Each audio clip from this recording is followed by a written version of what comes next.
शुभ प्रभात। कक्षा 6 के मेरे प्यारे बच्चों, आज हम एक नई कविता पढ़ने जा रहे हैं जिसका शीर्षक है याद तुम्हारी आती है। इसके रचयिता हैं, कवि हैं श्री रामनरेश त्रिपाठी। सबसे पहले इनके बारे में कुछ जानते हैं। इनका जन्म 4 मार्च 1889 ईस्वी में उत्तर प्रदेश में हुआ था। ये तुलसीदास से काफी प्रभावित थे। इन्होंने कई कविताएं लिखी, उनमें प्रमुख है पथिक, और ये एक स्वतंत्रता सेनानी भी थे। ऐसा कहा जाता है कि वो कई बार जेल भी गए इस स्वाधीनता के आंदोलनों में भाग लेने के लिए, और अंत में 16 जनवरी 1962 में इनकी मृत्यु हो गई, इनका निधन हो गया। अब जानते हैं इस कविता के बारे में, याद तुम्हारी आती है। हम सब भगवान को, ईश्वर को, परमेश्वर को, सर्वशक्तिमान को, सृजनहार को, क्रिएटर, उनको मानते हैं, उन पर विश्वास करते हैं, लेकिन हम में से आज तक किसी ने कभी भी भगवान नहीं देखा है। इसका मतलब यह नहीं है कि वो नहीं है। हमें कैसे पता चलता है कि भगवान है? जब भी हम उनकी बनाई हुई सृष्टि को देखते हैं तब हमें समझ में आता है कि हाँ, भगवान कहीं ना कहीं है, और हम उन पर विश्वास करते हैं। कवि ने भी इस पूरी कविता में यही कहा है। जब भी वो प्राकृतिक दृश्यों को देखते हैं, प्राकृतिक घटनाओं को देखते हैं, तब उनके मन में भगवान की याद आती है, क्योंकि ईश्वर की बनाई हुई रचना अद्वितीय है। इसके जैसा और कोई नहीं है, और कोई भी ऐसी सृष्टि की रचना नहीं कर सकता है। तो सबसे पहले मैं इस कविता का पाठ करूंगा। जब छम छम बूंदें गिरती है, बिजली चमचम कर जाती है, मैदानों में, वन बागों में जब हरियाली लहराती है, जब ठंडी ठंडी हवा कहीं से मस्ती ढोकर लाती है, हे जग के सृजनहार प्रभु, तब याद तुम्हारी आती है। चुपचाप चमकते तारों की महफिल जब रात सजाती है, जब चांद शान से उठता है और दिशा दिशा घुल जाती है, जब ओस रूप में हरी घास चमकीले मोती पाती है, हे जग के सृजनहार प्रभु, तब याद तुम्हारी आती है।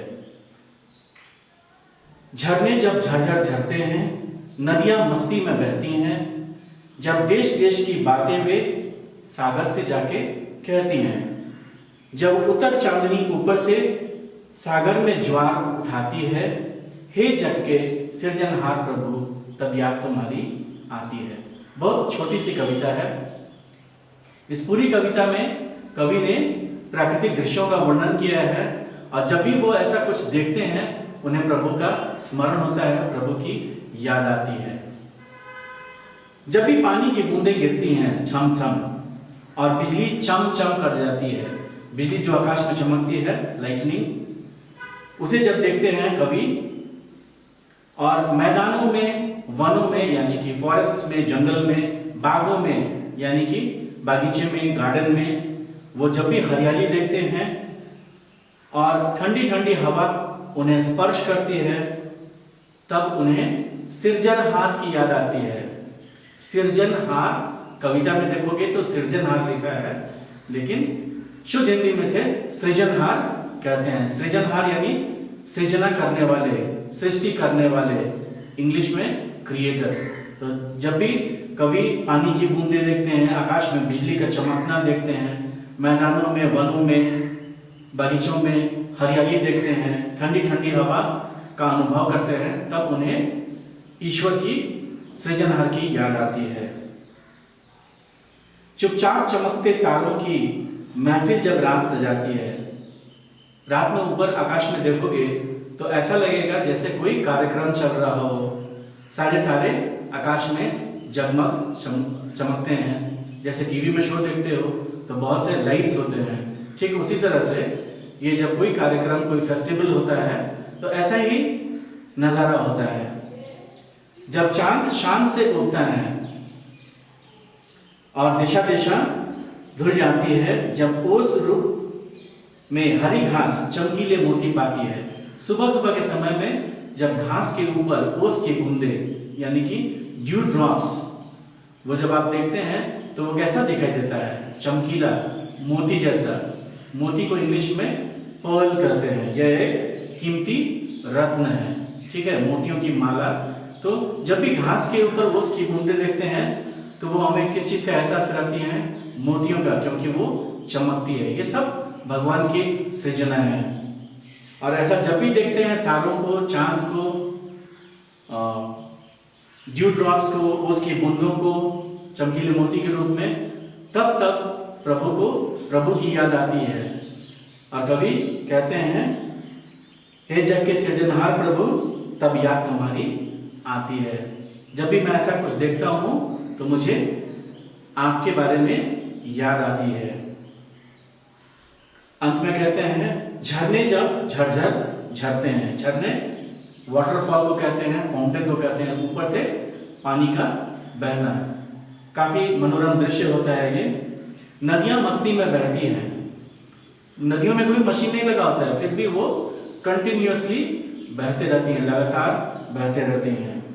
जब देश देश की बातें वे सागर से जाकर कहती हैं। नदियां काफी बहुत सारे देशों से होकर गुजरती हैं और अंत में जाकर सागर से यानी कि समुद्र या सी से मिल जाती हैं।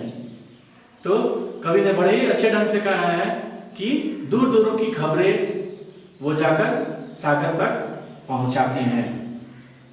जब उतर चांदनी ऊपर से सागर में ज्वार उठाती है।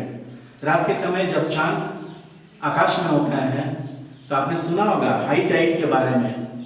समुद्र में ऊंची ऊंची लहरें उठती हैं, high tides and low tides. और ये सिर्फ चांद के कारण मुमकिन हो पाता है। जब चांद के गुरुत्वाकर्षण यानी gravitational force of moon causes this high tides, यानी कि समुद्र में ऊंची ऊंची लहरें उठती हैं। तो ये सब जब कवि देखते हैं तो उन्हें सृजनहार की याद आती है। हे जग के सृजनहार प्रभु, तब याद तुम्हारी आती है। बहुत ही अच्छी कविता है। आप लोग घर में भी जोर जोर से इस कविता को पढ़िए और जब भी ये वीडियो आपके पास आएगा तो उसके बाद ही मैं इसके प्रश्न उत्तर भी व्हाट्सएप ग्रुप में भेज दूंगा। घर में रहिए, स्वस्थ रहिए और अच्छे से पढ़िए। Have a good day.